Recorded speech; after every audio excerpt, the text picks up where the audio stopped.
AP ముఖ్యమంత్రి చంద్రబాబు నాయుడు విశాఖలో పర్యటిస్తున్నారు.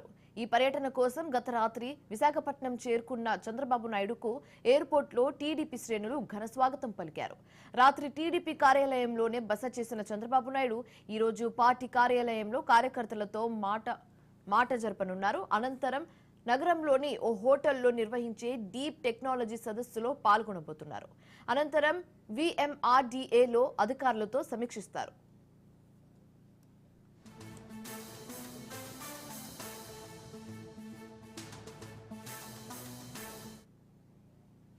ఏపీ ముఖ్యమంత్రి చంద్రబాబు నాయుడు విశాఖలో పర్యటిస్తున్నారు.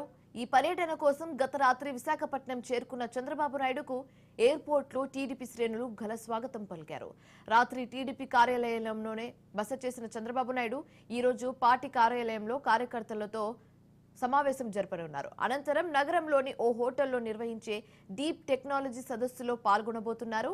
అలాగే వీఎంఆర్డీఏలో అధికారులతో సమీక్షిస్తారు.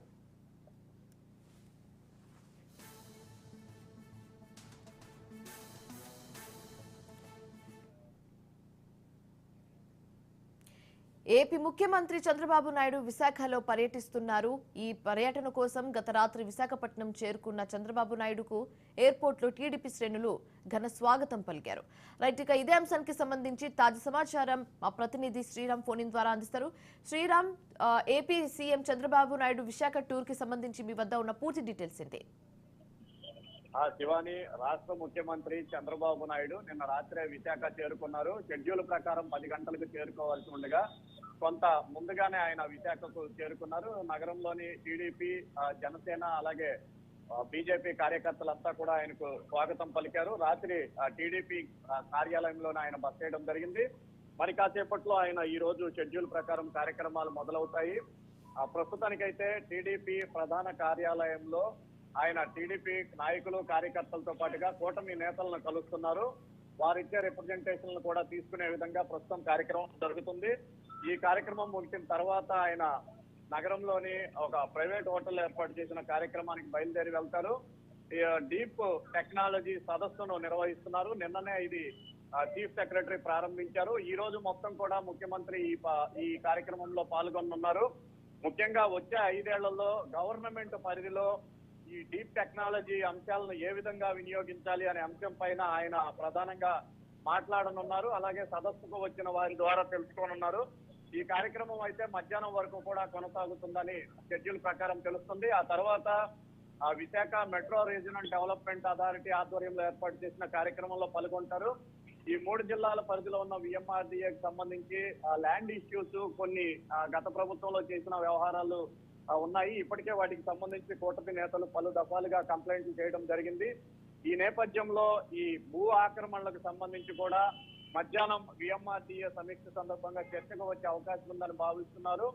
ఈ కార్యక్రమం ముగిసిన తర్వాత ఆయన సాయంత్రం ఇక్కడి నుంచి బయలుదేరి వెళ్లే విధంగా కార్యక్రమాలు అయితే ఉన్నాయి. శివాని, రైట్ శ్రీరామ్, అయితే మొన్న జరిగిన కేబినెట్ మీటింగ్ తర్వాత మొదటిసారి CM Chandrababu Naidu public appearance ఇవ్వబోతున్నారు. సో జరిగిన మీటింగ్ లో జరిగిన కొన్ని అంశాలకు సంబంధించి మాట్లాడే ఛాన్సెస్ కనిపిస్తున్నట్లుగా అనిపిస్తుందా మీకు? ఖచ్చితంగా, ముఖ్యంగా ఉత్తరాంధ్రకు సంబంధించి ప్రభుత్వం ప్రాధాన్యత ఇస్తుంది. ప్రభుత్వం అధికారంలోకి వచ్చిన వెంటనే పలు సంస్థలు, ముఖ్యంగా ఐటీ సంస్థలు విశాఖలో తమ కార్యకలాపాలను ప్రారంభించేందుకు ముందుకు వచ్చాయి. ఇందులో టాటా కన్సల్టెన్సీ సర్వీసెస్ 10,000 మందికి ఉపాధి కల్పించేలా ఒక ప్రాజెక్టును ఏర్పాటు చేయాలని ముందుకు వచ్చింది. అలాగే మరికొన్ని సంస్థలు కూడా ముందుకు వచ్చాయి. ఈ కోవలో ముఖ్యమంత్రి పర్యటనలో వీటికి సంబంధించిన అంశాలు కూడా చర్చకు వచ్చే అవకాశం ఉంది. ప్రధానంగా ఈ విఎంఆర్డీఏలో సమావేశం ముఖ్య ఉద్దేశం కూడా అదే. ఈ సంస్థలు ఇక్కడ కార్యకలాపాలు కొనసాగించడానికి అవసరమైన భూమిని కేటాయించడం, ఉన్న వనరులను ఏ విధంగా వినియోగించుకోవాలనే అంశాలపైన కూడా ముఖ్యమంత్రి ఈ రోజు స్థానిక ప్రజాప్రతినిధులకు కానీ అధికారులకు కానీ దిశానిర్దేశం చేసే అవకాశం ఉంది. అలాగే విశాఖకు సంబంధించి పర్యాటకంగా అభివృద్ధి చేయాలని ప్రభుత్వం పాలసీగా ఉంది. దీంతో పాటుగా మ్యారిటైమ్ ఇండస్ట్రీకి ప్రయారిటీ ఇస్తున్న నేపథ్యంలో ముఖ్యమంత్రి పర్యటన సందర్భంగా అవన్నీ కూడా చర్చకు వచ్చే అవకాశం ఉంది. Shivani, right, thanks for the update Sriram.